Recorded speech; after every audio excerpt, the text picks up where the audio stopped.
afternoon, people. So it's a wet Saturday, British summertime, love it. So today, project I've been waiting to get my teeth sunk into for a very long time. I'm doing an FXRT for the FXR. She's currently in with the legends of Matchbook Custom.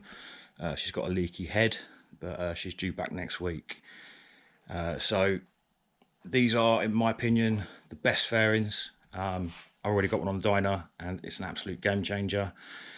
And I always told myself that I wouldn't do an FXRT on the shovel head unless it was either an original, which is super rare, or if I could get some turn signals, because in my opinion, if you're going to FXRT and FXR, you need to have the turn signals, and they are, shall we say, rarer than hen's teeth.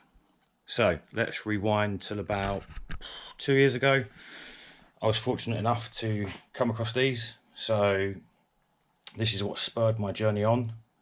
So over the last 18 months, I've been slowly stockpiling kit to do this. So this was the first thing that made me think, let's fucking go. Let's do it. Let's do the FXRT conversion. The fairings up themselves, they are extremely rare. This is just the repop. So for the purists out there, it's all molded. It's not the 3-piece or 2-piece even plastics that traditionally come on the fairing. But hey, it doesn't matter. We can't all be perfect. This is due to go in for paint in about 2 weeks' time. Shout out Jordon AP Customs. I've also got some clam shells which are going to go on the FXR2. So yeah, plan today is to document this as much as possible, and as also to kind of kick off a series. There's not a great deal of information online for these kind of installations. The bigger picture with the FXR is that she will be getting a full rewire over the winter. So this is really going to kick off a bit of a series. FXRT rebuild, going to be a whole new harness extension, going to go for the Moto gadget unit. So yeah, this is really going to kick things off, and the plan is to update regular videos on the progress, and as we go through the series you can meet the rest of the guys behind Dialed In Cycles, and we can kind of do a bit of an introduction where we're at with product development and merch and all that wonderful stuff. But it's enough talking from me. Let's get into it. Okay, so first things first, we want to get some kind of reference images. So I'm going to go and have a look online on the old Google, and I wanted to just explain this video. So this is essentially my bike minus some aftermarket parts. However, when I first imported this bike back in 2023, I came across this video on YouTube, and this was a clean example of the 1982 Harley shovel head in the FXR frame. So it was the only year they did this. And I saw this bike with essentially, it's the same tins as mine, and it gave me the vision.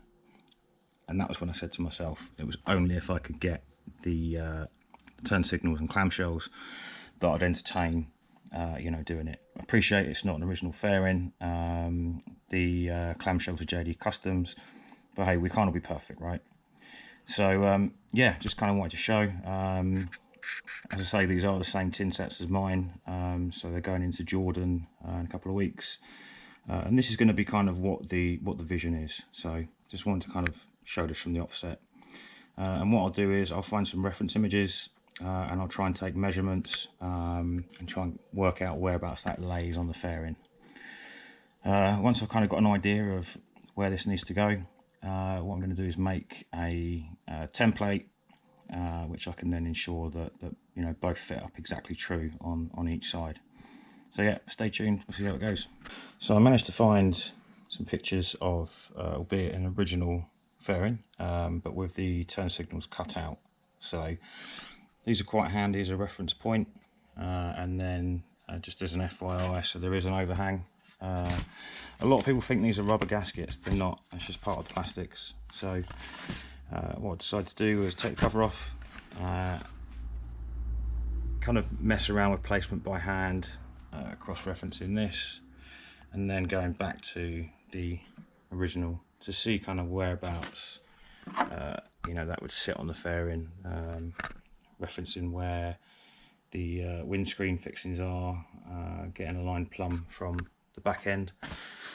So what I think I'll probably do is cut this out with a Dremel.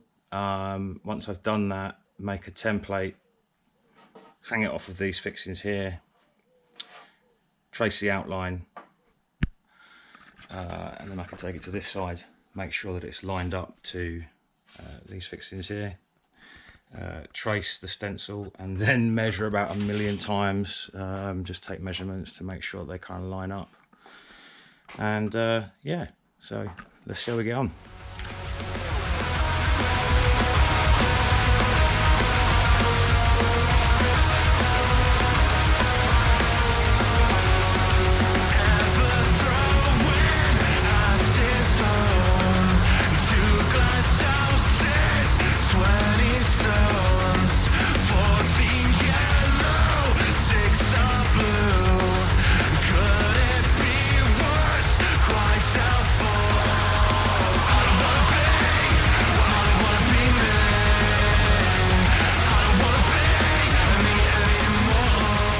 So first hole's cut out.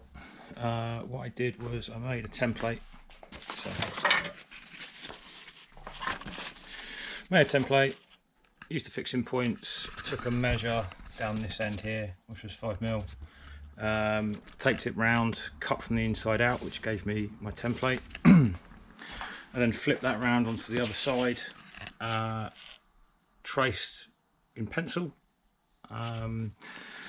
Once that was done, it gave me a rough idea of where to put it, and really I've just been measuring it about 1,000,000 times. I've had the fairing on the floor, looking at where the lines start and finish, and this is where it's going to go.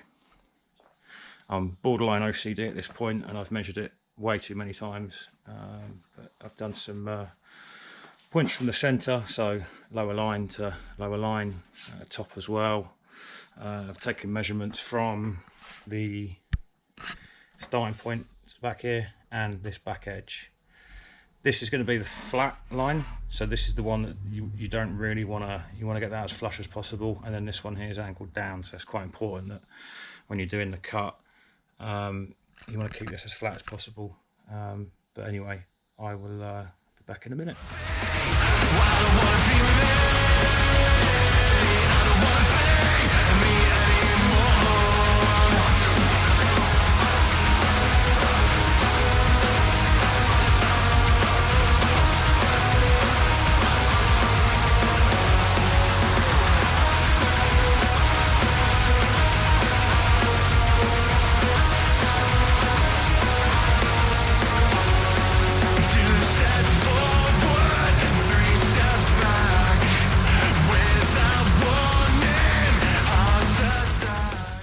Okay, so that is now both turn signals into the fairing. This is just obviously just the lens cover here, so what I'll do is I'll go around and just tidy everything up, make sure we've got a nice snug fit. But yeah, happy with that. I've had it on the floor, I've measured it every which way possible, just to try and make sure that any sort of line work on here is maintained on this side. So yeah, overall quite happy. Just gonna run some black primer around the edge. I've got a really nice one that's quite rubberized, so I can match what we've got on here. I'll probably do the pair actually. Then I'll cut some gasket to go behind, and yeah, so next up we've got the headlight cover from Clearview and the windscreen from Clearview, so let's get it done. Okay, so there we are, FXRT all fitted up, ready for paint.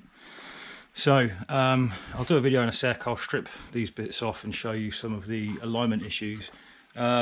Mainly, to be honest, every single mounting hole on this was wrong. I got about halfway around the windscreen, so it's quite a nice fitment around this bit here.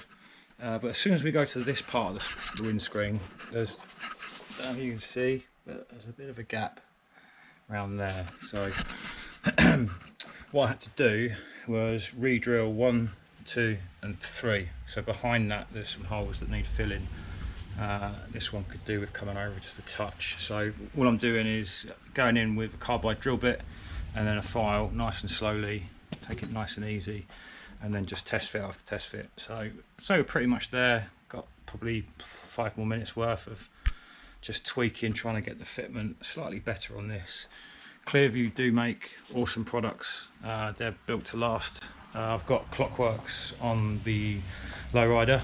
I fancied something a bit more classy, so what we've got is the Clearview, the smoked headlight cover, and then the whiskey windshield with the FXRT blanking pattern behind it. So it's going to look really nice once it's all painted up.